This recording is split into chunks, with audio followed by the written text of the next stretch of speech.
Hey people, it's Niall Stokey.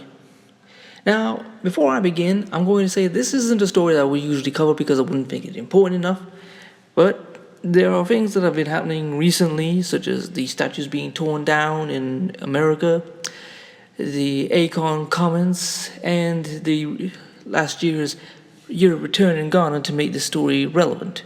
So this is from Face to Face Africa. This is about Madame Efunroye Tinubu, and I'm going to add in a caveat to the title, the repentant Nigerian slave trader who helped abolish the practice in the 1800s. I'm going to discuss that in a little bit. Her full name is Efunroye Osun Tinubu Olomusa, but she's popularly known as Madame Efunroye Tinubu. She lived between 1810 and 1887. Today, a massive statue of her stands proudly in Lagos State, and the life of this powerful Yoruba slave trader and political activist is both shamed and celebrated. Madame Efunroye rose from an average family to a status of wealth. She was born in present-day Ogun State to trading parents who picked the skill from the women in her family. As a trader, Efunroye had great skill in traditional herbs and widely known for selling local medicine that could cure many diseases. This was another skill she picked up from her grandmother, who was a notable traditional herbalist at the time. Efunroye had several marriages and many children, and a few of her husbands are known to have mysteriously died. According to traditional stories, Madame Efunroye used her charms to seduce men of power to climb up the social ladder because she was not physically attractive. After her first husband died, Madame Efunroye used her supposed charms on the then exiled Oba Adil Aljosun in 1833. The Oba married her and moved with her to Badagry, the home of exiled monarchs and one of the first slave ports in West Africa. In 1835, the Oba returned to his throne, but Madame Efunroye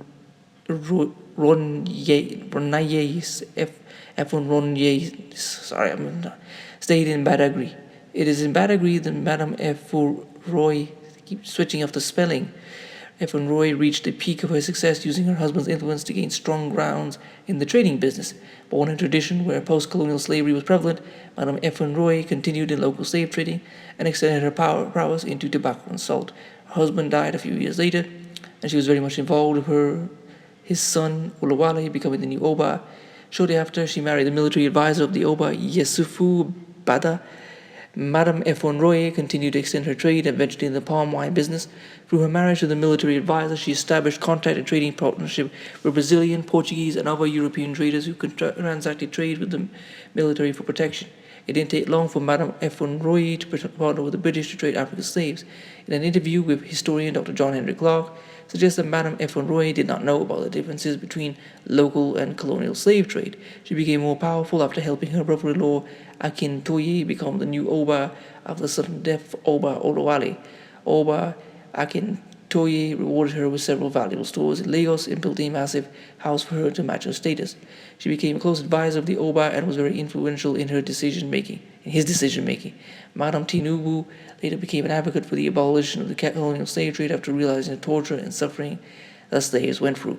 She became a staunch advocate against British rule and was exiled. Her exile was because she had secretly organized a plot to remove British consul Benjamin Campbell in 1856, but was confronted and escorted out of Lagos at gunpoint.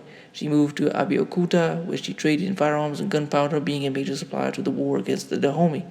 Through her political influence and power, Madame Efunroye was able to get many traditional rulers, including Oba Akintoye, to sign documents that ended African selling of Africans to the Europeans. She focused on crop trading and started a business in coconut oil and cotton in replacement of colonial slave trading. Until her death in 1887, Madame Efunroye Tinubu was successful in the fight against the slave trade and also became an essential figure in Nigeria. In 1864, after successfully expelling British and local invaders, she was given the title of Lady Iyadole, which translated as the First Lady and known as Chief Tinubu. Her last marriage was to the Arabic scholar Momo Bukar, whose children took her name after his death. She was buried at Abeokuta, and the Independence Square in Lagos was later renamed the Tinubu Square. A few scholars such as Oladipo Yemitan argue that she secretly continued in the colonial slave trade until she died. Now, I want to discuss a few things because I think from the sources that I've come across, there's differences of opinion which say that there's no mention of her opposing the slave trade, and in fact it's very counterintuitive. Like, I can't imagine that the horrors of the slave trade were unknown to them by this point. I mean, this was not this. She was born in 1810. By this point, the slave trade had been going on for centuries. You can't seriously expect something as gruesome as this to be kept a secret by this point. But let's just go with their assumption that she did. Now, then we have to assume that, okay, she tried to dismantle the slave trade, but people don't want to accept this. By this point in time, Haiti had become independent. Britain had abolished slavery, the slave trade, and was moving towards abolishing the slave trade. I think this was about by the 1830s. I mean, they had abolished slavery by the 1830s. So this was already a movement that was already coming, and Britain was the colonial power in Nigeria, and they were expanding their influence. So it's not hard to imagine that they were the people who were pushing for the end of slavery. It's hard to imagine that she was just some lone voice in the wilderness advocating for the end of slavery. It was, that's ignoring the fact that the British were already turning against it, and the slave trade was on its way out at that point.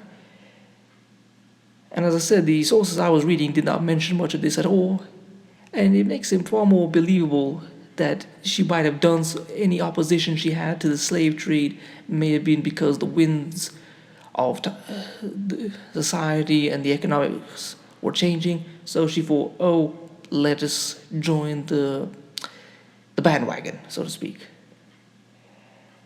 And it's far more believable to me that she would simply put up a front of ending it, because the slave trade is still profitable, even to this day.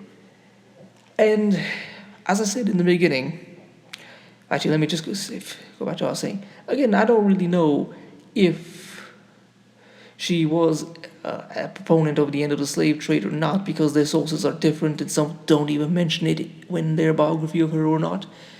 But anyway, let's keep moving on. So we have Akon talking derogatively about Black Americans, saying they need to get over slavery.